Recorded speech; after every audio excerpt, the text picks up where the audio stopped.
Arithmetic progression मधला हा एक क्वेश्चन आहे.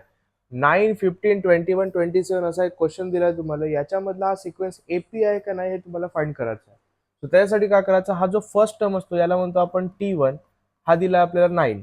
सेकंड टर्म जो आहे दुसरा टर्म त्याला म्हणतो आपण T2, तो दिलाय आपल्याला 15.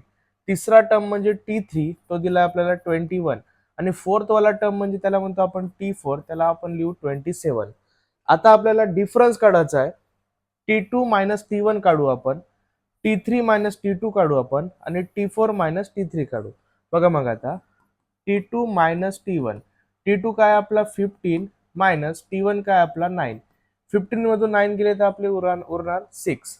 तसंच आपण T3 मायनस T2 काढू. T3 minus T2 is equal to 21 minus 15. याचा पण आन्सर येईल आपला 6. तशाच प्रकारे आपण T4 मायनस T3 काढू.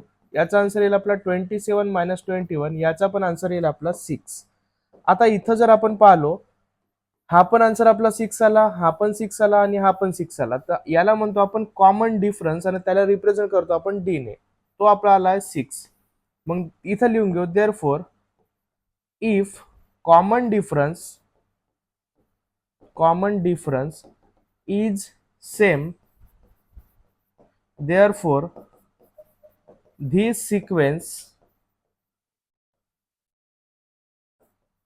is an AP.